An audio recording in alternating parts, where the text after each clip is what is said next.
ধন্যবাদ জানাই গ্রুপকে আমাকে ইনভাইট করার জন্য। এবং আমার নাম পাস্টর জেমস রিপু রয়। আমি হাউস চার্চ অফ বাংলাদেশ নামে একটি মন্ডলীর সঙ্গে যুক্ত আছি। পালকীয় কাজ করি, প্রচারকের কাজ করি। আমার এক ছেলে, দুই মেয়ে, এক স্ত্রী। এই হলো আমার পরিচয়। ও আরেকটা ছোট্ট পরিচয় আছে, আমার রিসেন্টলি আমি দাদু হয়েছি। এটা একটা খুব আনন্দের একটা পরিচয়। তো আসলে 2024 সালের শেষ দিন, শেষ রাত আমরা পার করতে যাচ্ছি। একটু পরেই 12টা বাজবে, আমরা 2025-এ পড়ে যাব। তো সর্বপ্রথমে যেটা আমার মাথায় আসছে সেটা হলো ঈশ্বরকে ধন্যবাদ দেওয়া। সম্ভবত আপনারা আমার সাথে একমত হবেন যে এই রাতটা আমাদের জন্য কত কৃতজ্ঞতার রাত, আনন্দের রাত। যে 2024 সাল প্রভু কত আশীর্বাদ তিনি আমাদেরকে করেছেন, যেটা আমরা কল্পনা করতে পারিনি, যেগুলো প্রত্যাশিত ছিল না আমাদের জীবনে, সেইগুলো দিয়ে আমাদেরকে অনুগ্রহ পূর্বক প্রভু আমাদেরকে আশীর্বাদ করেছেন। সেই জন্য প্রভুকে সর্বপ্রথম আমি কৃতজ্ঞতা জানাতে চাই। এবং সেই সাথে আমি আমাদের যারা আজকে এই জুমের মধ্যে উপস্থিত রয়েছেন তাদের পক্ষ থেকে আমি প্রভুকে ধন্যবাদ জানাই। আজকে যে বিষয় নিয়ে করতে চাই সেটা আসলে আমার ব্যক্তিগত জীবনের জন্য আপনাদেরকে শেয়ার করব যে 2025 সালে আমার ব্যক্তিগত লক্ষ্য কি বা গোল কি সেটা নিয়ে আজকে আলোচনা করব। মূলত এটা আমার ব্যক্তিগত জীবনের লক্ষ্য। সেটাই সেটি আপনাদের শেয়ার করবো যাতে আপনারা ওইখান থেকে উৎসাহিত হন। তো মূল যে বিষয়, let's set some goals for 2025। আসুন আমরা 2025 সালের আহ, বছরের জন্য আমরা কিছু লক্ষণীয়, যেটা খুব গুরুত্বপূর্ণ সেই বিষয়ে সেই গোল আমরা তৈরি করি। প্রথমত একটি জায়গা থেকে পাঠ করতে চাই, সেটা হলো আহ জিরোমিও 29 অধ্যায় 11 এবং 12 পদ। এখানে লেখা আছে, জিরোমিও তার 29 অধ্যায় 11 এবং 12 পদ লেখা আছে, কেননা সদাপ্রভু বলেন, আমি তোমাদের পক্ষে যে সকল সংকল্প করিতেছি তাহা আমি জানি। সেই সংকল্প মঙ্গলের সংকল্প, অমঙ্গলের নয়, তোমাদিগকে শেষ ফল ও আশা সিদ্ধি দিবার আহ সংকল্প। আর তোমরা আমাকে আহ্বান করিবে এবং এবং গিয়া আমার কাছে প্রার্থনা করিবে, আর আমি তোমাদের কথায় কর্ণপাত করিব। এটা এখানে প্রভুর যে মূল বক্তব্য, যে প্রভু আমাদের জীবনে যে মানে সংকল্পগুলো রেখেছেন সেগুলো তিনি অবশ্যই পূরণ করবেন, সেটা বলা হয়েছে। প্রভুর সংকল্প তখনই পূরণ হবে যখন সেই সংকল্প বা তার দর্শনের সাথে আমরা সেই দর্শনটা যখন ক্যাচ করতে পারবো, তাহলে সেই দর্শন আমাদের জীবনে পূর্ণ হবে। আহ প্রথমত বলতে চাই যে আহ, এক প্রত্যেকটা বছরই একটা লক্ষ্য থাকে আমাদের। আমরা আরেকটু যদি পরিবর্তন হতে পারি, আমি জানি না, অনেকের অনেকের আমি শুনেছি একই কথা। আমিও দেখছি যে এই বছরের শেষে এসে অনেক পরিকল্পনা করি যেন আগামী বছর যেন আরো বেশি একটু পরিবর্তন বা ট্রান্সফরমেশন আমার জীবনে আমি নিজে দেখতে পাই। সেই জন্য প্রথম প্রথম খুব চেষ্টা করি, তারপরে আস্তে আস্তে কেমন যেন হয়ে যায়।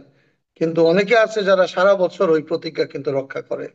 তাই আজকে আমি প্রচার করবার আগে দেখেন আমার মাথায় একটা জিনিস কাজ করছে, সেটা হলো যে আমার জীবনের লক্ষ্যগুলো আমি বলছি।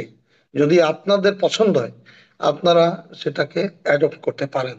আমার ব্যক্তিগত জীবনে প্রথম যে সংকল্প ট্রান্সফরমেশনের জন্য আগামী বছরের, সেটা যেন আমি ঈশ্বরের জ্ঞানে বৃদ্ধি পাওয়ার জন্য প্রত্যেক দিন যেন বাইবেল পড়ি আমি। এটা আমার একটা গুরুত্বপূর্ণ একটা চিন্তা, ঈশ্বরের জ্ঞানে বৃদ্ধি পাওয়ার জন্য বাইবেল পড়া প্রত্যেক দিন। প্রথম পিতর 2 অধ্যায় 2 পদ এবং দ্বিতীয় পিতর 3 অধ্যায় 18 পদে এই কথা বলা হয়েছে, নবজাত শিশুদের ন্যায় সেই পারমার্থিক অমিশ্রিত দুগ্ধে লালসা করো, যেন তাহার গুণে পরিত্রাণের জন্য বৃদ্ধি পাও। প্রথম পিতর 2:2 পদে বলা হয়েছে। এখানে বলা হয়েছে যেন আমরা সেই ঈশ্বরের বাক্য সেটা যেন লালসা করি সেটার জন্য, এবং সেটা যেন গ্রহণ করি, এবং তার গুণে যেন পরিত্রাণের জন্য আমরা আস্তে আস্তে এটা বৃদ্ধি পাবো যদি আমরা ঈশ্বরের বাক্য আমরা গ্রহণ করি। এবং দ্বিতীয় পিতর 3:18 পদে বলছে কিন্তু আমাদের প্রভু ও ত্রাণকর্তা যীশু খ্রিস্টের অনুগ্রহ ও জ্ঞানে যেন আমরা বর্ধিষ্ণু হই। সুতরাং আমরা জাগতিক জ্ঞানে, এখন তো আর্টিফিশিয়াল ইন্টেলিজেন্স আমাদেরকে এত পরিমাণে জ্ঞান দিতে পারে, কত সহজে আমরা জ্ঞান লাভ করতে পারি, কিন্তু এই জ্ঞানের কথা বলা হয় না এখানে। উইজডম অফ গডের কথা বলা হয়েছে, এই ঐশ্বরিক জ্ঞান, সেই জ্ঞানের কথা বলা হয়েছে যেন আমরা জ্ঞানে এবং অনুগ্রহে যেন বৃদ্ধি পাই। দেখেন, বাইবেল পড়তে হবে প্রত্যেক দিন, এই কথাগুলো কিন্তু আমরা ছোটবেলা থেকে শুনে আসছি। চার্চে পালকরা বলছে প্রত্যেকদিন বাইবেল পাঠ করো, এবং আমরা শুনতে শুনতে এই পর্যন্ত আসছি। কিন্তু আমার প্রশ্ন হলো, আমরা কতজন আছি প্রত্যেকটা দিন বিশ্বস্ত ভাবে আমরা বাইবেল পড়ি? হ্যাঁ, অনেকে বলবেন হ্যাঁ আমি পড়ি, আমি প্রত্যেকদিন ঘুম থেকে উঠে বাইবেল পড়ি, ঠিক আছে, কিন্তু আমরা কতজন সেই বাইবেল অধ্যয়ন করি? এখানে কিন্তু প্রশ্ন। আমি আপনাদের আমি আমি যেভাবে বাইবেল পড়ি, আমি একটু শিখি, নিজে শেয়ার করি কিভাবে পড়ি। আমি প্রথমত বাইবেলের যে কোনো অধ্যায় থেকে, অবশ্যই সিরিয়াল থাকে আমার, আমি খাতা কলম নিই এবং প্রত্যেকটা পদের ব্যাখ্যা লিখি, যে এইটার পদের ব্যাখ্যাটা কি, এবং তারপরে সেটার প্রয়োগটা কি সেটা আমি দেখি। প্রয়োগটা দিয়ে আমি প্রার্থনা করি যে প্রভু, এই বাক্যে এই প্রতিজ্ঞা আছে, আমার জীবনে যেন সেটা প্রতিফলিত হয়। আমি বলি বাইবেল হলো পৃথিবীর সব জ্ঞানের মূল জায়গা, source of the all knowledges in the world. যত জ্ঞান আছে পৃথিবীতে, তার মধ্যে বাইবেল হলো গিয়ে মেইন। আপনি বাইবেল যত পড়বেন তত জ্ঞানী হবেন, এবং প্রকৃতপক্ষে পৃথিবীতে তারাই জ্ঞানী যারা বাইবেল পড়ে প্রত্যেকদিন, যারা ঈশ্বরের বাক্যের উপর নির্ভর করে জীবনযাপন চলে। এই জন্য যিশু নিজেও রিকমেন্ড করছে এই কথা, যে যারা বালুচরে ঘর বাঁধে তাদের ঘর ভেঙে যায়, কিন্তু যারা পর্বতে পাহাড়ে ঘর বাঁধে, অর্থাৎ ঈশ্বর বাক্যের উপরে যারা ঘর বাঁধে, তারা বুদ্ধিমান। সুতরাং আপনাকে সেই আহ সলোমনের মতো বলতে হবে, প্রভু আমি তোমার কাছে আর কিছু চাই না, তুমি আমাকে জ্ঞান ও বুদ্ধি দাও। এবং ঈশ্বর খুশি হয়েছিল। একইভাবে যেন আমরা এবছর 2025 সালের শুরু থেকে আমরা প্রচুর পরিমাণে বাইবেল পড়া শুরু করি, বাইবেল অধ্যয়ন শুরু করি, এবং আমাদের জীবনে সেটা আমরা প্রয়োগ করার চেষ্টা করি। এবং এই গোলটা আমার জীবনে রয়েছে, আপনার জীবনে গোলটা থাকতে পারে বা আপনি রাখতে পারেন। দ্বিতীয় গোল আমার জীবনে, সেটা হলো আমার প্রার্থনা জীবনকে যেন আমি শক্তিশালী করি। প্রথম থিস্সলুনীকে 5 অধ্যায় 17 পদে বলা হয়েছে অবিরত প্রার্থনা করো। এখন আহ আমি অবিরত প্রার্থনা করতে পারি না, আমার এখানে দুর্বলতা রয়েছে, আমি অনেক বেশি প্রার্থনা করতে পারি না। আমার স্ত্রী অনেক লম্বা প্রার্থনা করে, কিন্তু আমি পারি না, আমি এটা স্বীকার করি। কিন্তু বাইবেল কি বলে? বাইবেল বলে কমপক্ষে, মতি 26 অধ্যায় 40 পদে লেখা আছে, পিতরকে বলছিল যিশু, তোমরা কি 1 ঘন্টা আমার জন্য প্রার্থনা করে জেগে থাকতে পারো না? তো আজকে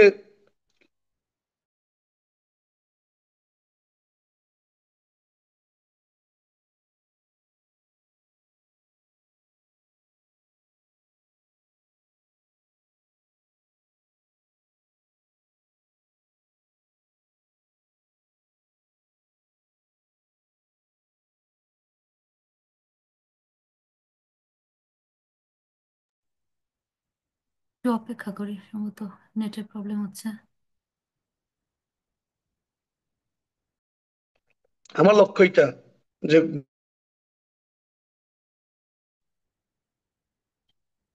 যারা প্রার্থনা করতে পারেন না, আমি তাদের জন্য এই কথা, সরি আমার লাইনে ডিস্টার্ব হচ্ছে, যেহেতু আমি গ্রামে আছি সেজন্য ডিস্টার্ব হচ্ছে। তাই আমি অনুরোধ করি যেন আমরা আমাদের জীবনে এই গোল রাখি, যেন কমপক্ষে 1 ঘন্টা আমরা প্রত্যেকদিন প্রার্থনা করতে পারি। আমি আপনাদেরকে ব্যাখ্যা দিতে পারবো সারা রাত ধরে, যে আপনার প্রার্থনা করলে কি কি ফল আপনার আসবে। আমি আমি ব্যাখ্যায় যেতে চাই না, আপনারা আমার চেয়ে খুব ভালো জানেন যে প্রার্থনা করলে কি হয়। শুধু একটু কথা বলি, একজন লোক, যারা বিশ্বাসী বলেন নিজেকে, তাদের জীবনে যদি প্রার্থনা না থাকে, সেই জীবন ধীরে ধীরে ধীরে ধীরে হারিয়ে যায়, আত্মিক জীবন নষ্ট হয়ে যায়। তাই আমাদের এবছর 2025 সালে যেন আমরা এই প্রতিজ্ঞা করি, যেন কমপক্ষে 1 ঘন্টা যেন আমরা প্রার্থনা করতে পারি। এটা হলো আমার দ্বিতীয় গোল। আপনিও এই গোল অ্যাডপ্ট করতে পারেন। 3 নম্বর গোল হলো গিয়ে, এই বছর 2025 সালে, অর্থাৎ কালকে থেকে যেন আমি নম্রতা বিশ্বস্ততা এবং আন্তরিকতার সাথে অন্যের সেবা করতে পারি। আমি আবারও বলছি যে আমার একটা গোল 2025 সালে যেন নম্রতা, বিশ্বস্ততা এবং আন্তরিকতার সাথে যেন অন্য কারো সেবা করতে পারি। গালাতিয়া 5 অধ্যায় 13 পদে এই কথা বলছে। কারণে ভাতৃগণ, তোমরা স্বাধীনতার জন্য আহুত হইয়াছ, কেবল দেখিও সেই স্বাধীনতাকে মানুষের পক্ষে সুযোগ করিও না, বরং প্রেমের দ্বারা একজন অন্যজনের দাস হও। গালাথিয়া 5 অধ্যায় 13 পদে এই কথা বলা হয়েছে। সুতরাং এখন সেবা করাটা কেমন হইতে পারে? আমি একজন পালক মানুষ, আমি চার্চের সেবা করতেছি প্রচার করে, আমি চার্চের সেবা করতেছি, আহ পালকদের সেবা করতেছি, যারা আমার কো পাস্টর রয়েছে তাদের তাদের সেবা করছি। আমি এইভাবে চিন্তা করলে মনে হয় কি আমি সেবা নিয়ে সারা বছর ব্যস্ত, কিন্তু না, আরো অনেক অনেক সেবা আমার জীবনে প্রয়োজন রয়েছে। আমি সেটা নিয়ে খুঁটিনাটি অনেক কিছু নিয়ে ভেবেছি। যেমন হসপিটাল গিয়ে যারা অসুস্থ হয় তাদের জন্য প্রার্থনা করা, তাদের খোঁজ খবর নেওয়া একটা সেবা। তারপরে যারা অন্যান্য চার্চ রয়েছে, শুধু আমাদের চার্চ না, অন্যান্য চার্চে অনেক সময় অনেক ধরনের প্রয়োজন আসে, সেই সম্পর্কে সচেতন হয়ে তাদের সেবা করা। এই ধরনের চিন্তা আমার মাথায় রয়েছে যেন আমি অন্যের সেবা করতে পারি। এখন যারা আত্মকেন্দ্রিক লোকরা তারা নিজের সেবা করতেই থাকে। এই নিজের স্বামী, নিজের স্ত্রী, নিজের ছেলে মেয়ে, এগুলো নিয়ে ব্যস্ত থাকে। কিন্তু যারা প্রভুর সন্তান তারা কিন্তু অবশ্যই অন্যের দিকটাও লক্ষ্য রাখে, তাদের কিভাবে সেবা করতে পারে, তাদের ভিতরে সেরকম মনোভাব সবসময় থাকে যে কিভাবে আমি অন্যের সেবা করতে পারি। এবং আমার সামনে যদি দেখি কারো সেবা প্রয়োজন, আর যদি আমি সেই সেবাটা না দিই, এটা এক ধরনের পাপ হয়। যাকব 4 অধ্যায় 17 পদে এই কথা বলা হয়েছে, যে কেউ সৎকর্ম করতে জানে অথচ না করে তার পাপ হয়। সুতরাং আমার 2025 সালে একটা গোল হলো যেন আমি অন্যের সেবা করি আন্তরিকতার সাথে, বিশ্বস্ততার সাথে, প্রেমের সাথে, যেন অন্যের সেবা করতে পারি। আপনিও 2025 সালে এই সেবাকে আপনি অ্যাডপ্ট করতে পারেন। 4 নম্বর, আমার চিন্তা যেন 2025 সালে আরো বেশি সাহসের সাথে প্রচার করতে পারি, আরো বেশি অন্য যারা যিশুকে জানে না তাদের কাছে সুসমাচার প্রচার করতে পারি। মার্ক 16 অধ্যায় 15-16 পদে বলা হয়েছে, আর যিশু তাহাদিগকে কহিলেন, তোমরা সমুদয় জগতে যাও, সমস্ত সৃষ্টির নিকটে সুসমাচার প্রচার করো, যে বিশ্বাস করে ও বাপ্তাইজিত হয় সে পরিত্রাণ পাইবে, কিন্তু যে অবিশ্বাস করে তার দণ্ডাজ্ঞা করা যাইবে। প্রিয় ভাই বোন, আমি ব্যক্তিগতভাবে আপনার জানেন যে আমি প্রচারের কাজ করি, মাঝে মাঝে কিন্তু এরকম তুষ্টি নিয়ে ভুগি। হ্যাঁ, আমি অনেক প্রচার করে ফেলছি, অনেকের কাছে সুসমাচার দিছি, কিন্তু যখনই এই ধরনের চিন্তা আসে তখন এটা আসলে ঈশ্বর থেকে আসে না, এটা হলো অহংকার, তার মানে শয়তান থেকে আসে। সেজন্য এই ধরনের চিন্তা আমার মাথায় যেন না আসে, সেই জন্য বলছি এবছর 2025 সালে আরো বেশি যেন সুসমাচার প্রচার করে আমি সময় কাটাতে পারি। এবং আহ 1 Corinthians 9 অধ্যায় 16 পদ তো আমরা সবাই জানি না, বলা হয়েছে, এটা এই 16 পদে 17 পদে এইভাবে ব্যাখ্যা করা হয়েছে, একজন বিশ্বাসী তাকে ইচ্ছা করেও সুসমাচার প্রচার করতে হবে, অনিচ্ছা হলেও সুসমাচার প্রচার করতে হবে। মানে আপনার সুসমাচার প্রচার করতে হবে, আত্মা জয়ের কাজ করতে হবে, বা অথবা সাক্ষ্য দান বা সাক্ষ্য বহন করতেই হবে। এর কোনো ব্যতিক্রম নাই, এর কোনো সুযোগ নাই। যেমন মায়ের দুধের যেমন বিকল্প নাই, তেমনি একজন বিশ্বাসী সুসমাচার প্রচার করার বিকল্প আর কিছু নেই। এই আহ, আপনিও পারেন, আমিও পারি, আগামী বছর আমরা যেন আরো বেশি যারা যিশুকে জানে না বা যাদের আম, নতুন জীবনে প্রয়োজন রয়েছে তাদের কাছে যেন আমরা সুসমাচার দিতে পারি, সেই সংকল্প নিয়ে যেন আমরা 2025-এ পাড়া দিতে পারি। এটা আমার একটা সংকল্প যেন আরো বেশি করে যেন আমি সুসমাচার প্রচার করি। 5 নম্বর, আমি বলতে চাই আমার 2025 সালের গোল অন্য বিশ্বাসীদের সাথে যেন আত্মিক শক্তিশালী সম্পর্ক গড়ে তুলি। ইব্রিয় 10 অধ্যায় 24-25 পদে বলা হয়েছে, আইসো আমরা পরস্পর মনোযোগ করি, যেন প্রেম ও সৎক্রিয়ার সম্বন্ধে পরস্পরকে উদ্দীপিত করিয়া তুলতে পারি, এবং আপনারা সমাজে সভ্যস্ত হওয়া পরিত্যাগ না করি, যেমন কাহারো কাহারো অভ্যাস, বরং পরস্পরকে চেতনা দিই। আর তোমরা সেই দিন যত অধিক সন্নিকট হইতে দেখিতেছ, ততই যেন অধিক এই বিষয়ে তৎপর হই। ইব্রিয় তার 10 অধ্যায় 24 থেকে 25 পদ। এখানে দুটো পয়েন্ট আছে। একটা পয়েন্ট, সভ্যস্ত হওয়া পরিত্যাগ না করি। আপনাকে মনে রাখতে হবে, আমাকে মনে রাখতে হবে যে আমরা অনেকে আছি যারা গির্জা বিমুখ, চার্চ বিমুখ। এখানে বলা হয়েছে যেন আমরা রেগুলার সমাজে যাই, আত্মিক সমাজে যাই। আমরা যেন এই ধরনের অভ্যাস করে না তুলি, না যাওয়া অভ্যাস করে না তুলি। আর দ্বিতীয়ত, আপনি যখন চার্চে অনেকে যাই আমরা, কিন্তু চার্চ শুরু হয়, আমি যে হয়তো আগে যাই বা সময় মতো যাই, চার্চ শেষ আমি চলে আসি, অন্য বিশ্বাসীদের সাথে আমার কোনো সম্পর্ক নাই।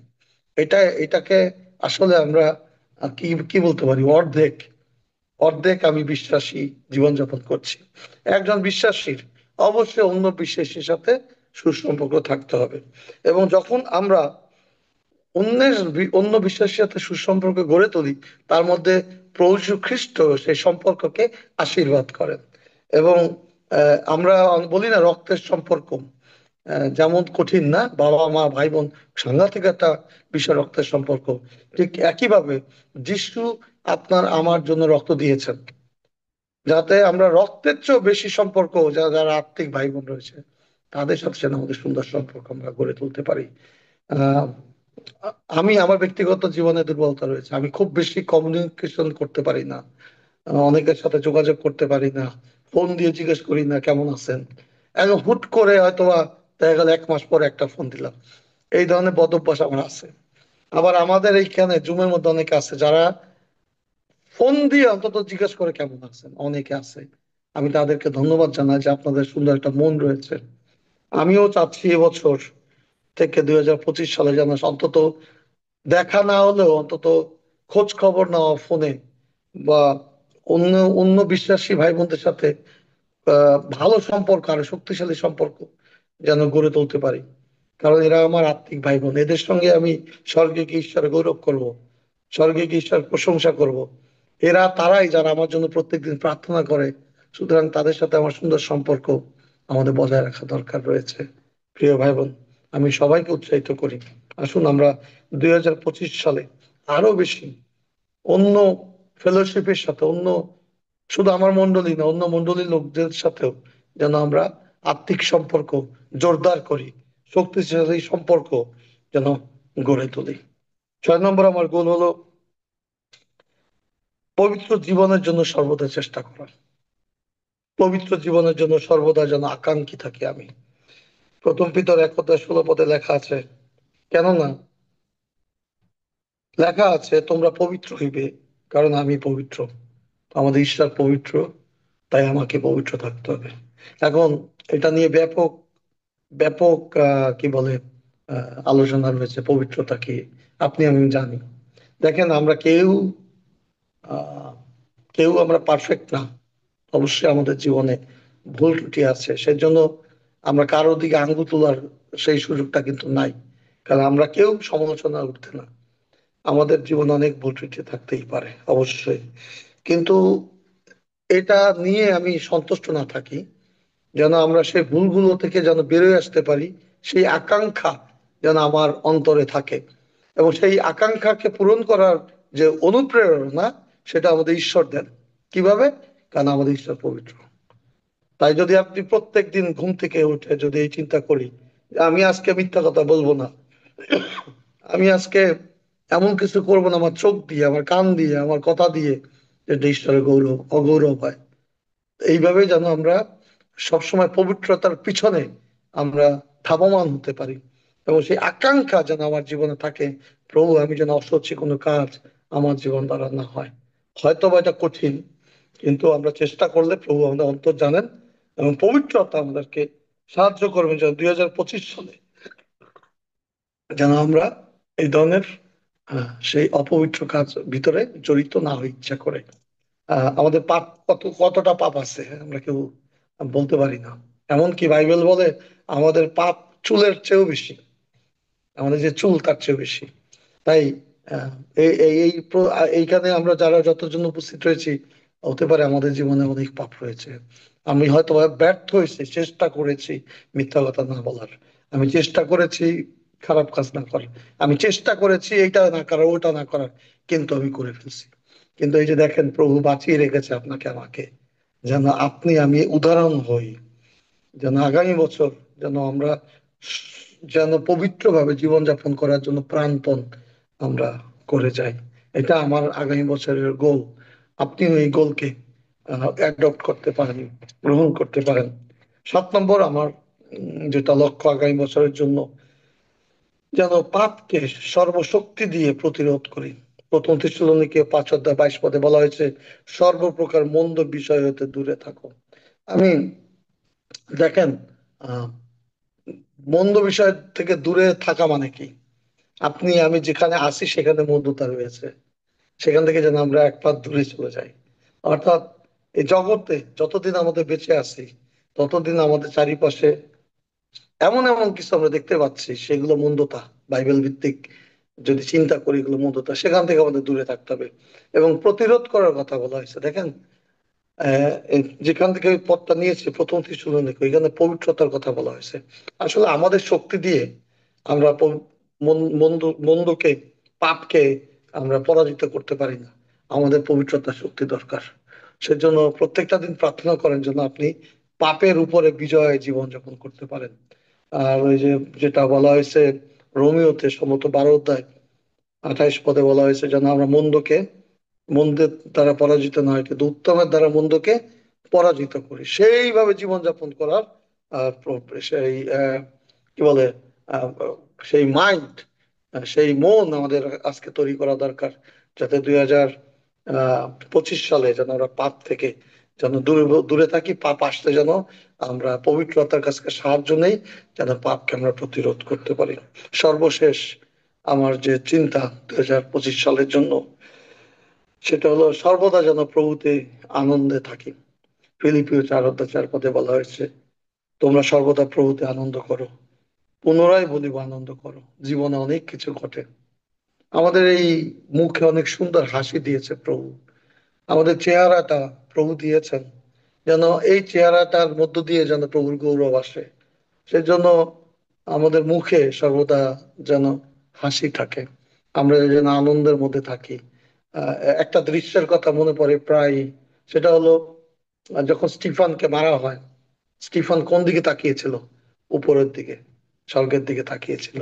সে টের পায়নি কখন তার শরীরে কোনটা পাথর পড়ছে, মাথায় বা গলায় বা কোথায় লেগেছে, সেই দিকে তার ভ্রুক্ষেপও ছিল না, সে প্রভুর দিকে তাকানো ছিল। আমাদের জীবনে অনেক কিছু ঘটছে 2024 সালে। কেউ আমরা আত্মীয় হারিয়েছি, কেউ আমরা আপন কেউ হারিয়েছি, হয়তোবা কারো চাকরি গেছে, হয়তোবা অনেক বেকারের মধ্যে ছিলাম অনেকে, হয়তোবা কেউ অনেক মানসিক কষ্টের মধ্যে আমরা ছিলাম। কিন্তু 2025 সালে যেন ওগুলোকে আমরা পাত্তা না দিই, কিন্তু যেন সর্বসময় প্রভুতে আমরা আনন্দ করি।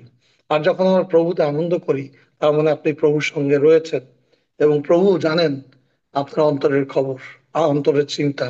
এবং যখন আমরা প্রভুতে আনন্দে থাকি, তখন প্রভু আমাদের সবকিছু জুগিয়ে দেন। ফিলিপিও 4 অধ্যায় তাই বলা হয়েছে। আমরা যখন প্রভুকে ধন্যবাদ দিই সবকিছুর জন্য, সেই ধন্যবাদ দিয়েই আমরা প্রভুর কাছ থেকে প্রার্থনা করে চেয়ে নিয়ে আসি।